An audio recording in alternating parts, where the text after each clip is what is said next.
morning, everyone. It is 9:33. Welcome back to CW Iowa Live. Lou, along with meteorologist James Peterson and Maestro Joseph Giunta in studio with us as we are all gearing up to say goodbye to 2016 and hello to 2017. Yeah, no kidding.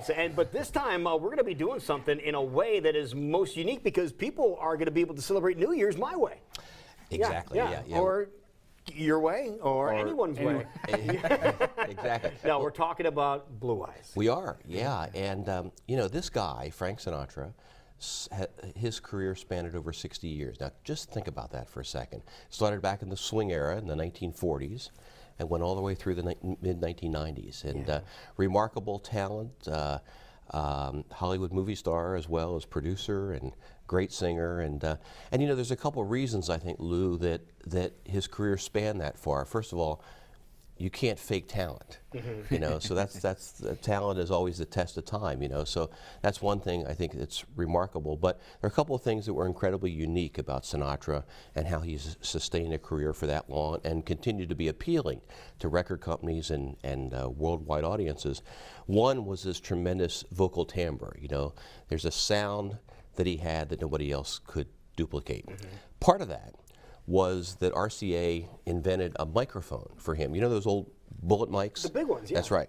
Well, there were two of them that he used, one in the early 40s when he started recording and then one later, and he used those most of his life that created that rich intermediate sound, middle range sound in his voice. The other thing is that he had a tremendous ability to tell a story. And with any singer, whether it's you know, Madonna or Britney Spears or Tony Bennett and people like that. Right. If you could tell a story musically, it really hits the hearts and minds of people. Because you're touching people. That's exactly right. And the guy that we have coming in, whose name is Steve Lipia, he's a Las Vegas star, he has that same kind of talent. He's a tremendous storyteller. Sinatra, you know, could put you at a certain time, at a certain place when he sang a song. And that's exactly the talent that Lipia has too. But this guy is not doing Frank Sinatra impersonation. He just, you know, reminds you. That's of right. Sinatra. He is not a Sinatra impersonator. Right. But his voice is similar. His phrasing is similar. His intonation is, you know, as good or better than Sinatra's was. And again, he's a great storyteller. So tremendous interpreter. And there he is there. And the other thing about this guy is that through a friend of a friend, he was able to get most of those great Frank Sinatra arrangements.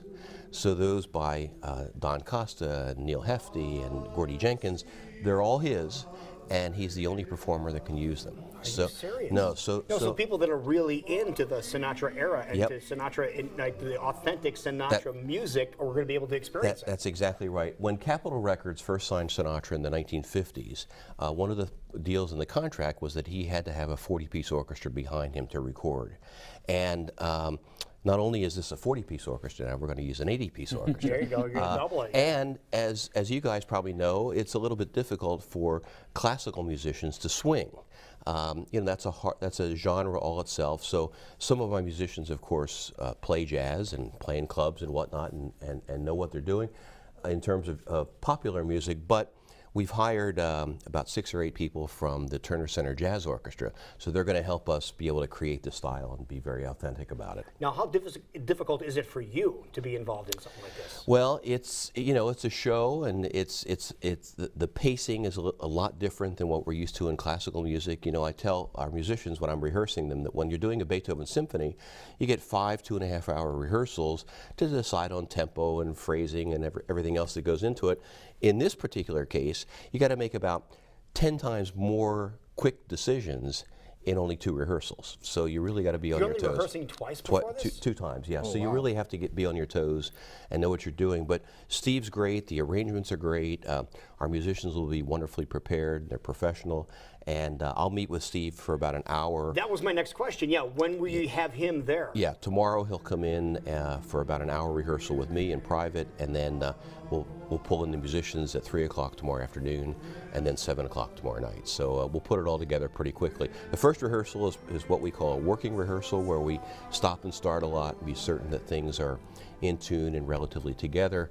the second rehearsal, we just run the show and try to get some pacing to it. And that's the other thing that I love about Lipia is that it's got some great images of Sinatra. So not only will you hear so much of his music, but there'll be a big screen hung over the orchestra, so you'll be able to see a lot of these vintage Sinatra shots. And we're going to obviously get all the classic Sinatra tunes, I hope. Going to get all of them, including what you mentioned, New York, New York, My Way, That's Life, Strangers in the Night, Old Man River, and some great ballads, and a few pieces that he sang in his Vegas shows early in his career that he then reinvented in the 1990s. A one-tune ballad called The House I Live In, which is absolutely gorgeous, that he's going to sing. So it's going to be a great night for everyone. Sounds amazing. People are going to really enjoy themselves. They sure are. And it sounds like it's something, this type of entertainment is probably great for everybody. Well, what's very cool about all this is that we've only got about 200 tickets left. The Civic Center seats 2,700, and it's amazing to me that this music is still as appealing as it was 10, 15, 20, 30 years ago. We listen to it all, my wife and I listen to it all the time. Yeah. We're cooking with Prince Sinatra on, and it's timeless. Yeah, he's an American icon, and that sound absolutely is timeless. It's a great word for it, and I'm just excited and Steve is a great guy. I mean, he's fun. He's got a wonderful sense of humor as well as a great personality, so we're eager to see it. And I'll tell you another story. I had the chance to see Sinatra live three times in my life. Yeah, once in Vegas when I was a teenager at the Desert Inn. I was going to ask you where. Okay. Yeah. Once in New York City, which if you were to ask me what are your 5 live musical events that are the highlights in your life, this would be number 1. Out of all the classical music, this would be number 1. Ella Fitzgerald, Frank Sinatra, and the Count Basie Orchestra. December 31st, 1969, the year that I graduated from high school, at the Uris Theater in New York City, midnight. So the show, he did 2 shows, one at 8 and one at midnight. We heard the Revelers outdoors at Times Square. The doors were open to the theater, and he came in with Ella and the Count Basie Orchestra. It was spectacular. A 3 1/2 hour show that night. Oh, wow. It was unforgettable, memorable. And then the third time was in a recording studio. RCA had a recording studio in Camden, New Jersey, which was only about 15 miles from where I grew up. I was studying with some members of the Philadelphia Orchestra, and Sinatra was recording with them, and I got a chance to sneak in and see him record. Yeah, it was really something. And so this is really going to be special for you too. It's going to take you down memory road. Absolutely. I've been a fan of his for years and years and years. I'll tell you one more quick story. No, you're fine. Go ahead. I had a professor at Northwestern he was a conducting professor, and he said, you know, Joe, you're not a singer, so you need to learn how to breathe, how to phrase. And you do that 2 ways, by watching instrumentalists teach. So I would bang on the professor's doors that were teaching trumpet and trombone and violin and see how they phrased and how they taught. But he said, you also got to go to a singer and learn how a singer breathes. So I knocked on a professor's door whose name was Walter Carringer, became a great friend, and he said to me after I was watching a couple lessons, he said, what are you looking for? I said, well, I want to learn how to phrase, how to breathe. And he gave me a list. He said, here, go and listen to these 3 albums, all Frank Sinatra albums. Go and listen to them in the library and come back next week and we'll talk about phrasing. And that's what opened it up for me. He had a tremendous breath control, and he was one of the first singers that was not. We usually deal in 4 measures and 4 measures and 4 measures with pop music, commercial music. He could deal in 8 measures, 12 measures, 11 measures, 16 measures. And if you think about it, think about his breath. That's right. Yeah. That tremendous breath control. He was a great swimmer. Not many people know that he swam almost every day of his life, which created good lung capacity. He was a classical music lover, devotee. He loved Ravel and Debussy and Beethoven. And most of all, he studied with classical musicians, including Luciano Pavarotti, the great tenor. Seriously? An Italian tenor. They were good friends, and he took vocal license from him for several years. Wow. But big event happening here. Let's give all the details here. Yep. As to what's going on, because only a handful of tickets left, so you want to get them. Right. Saturday night, 8 o'clock at the Civic Center, Greater Des Moines.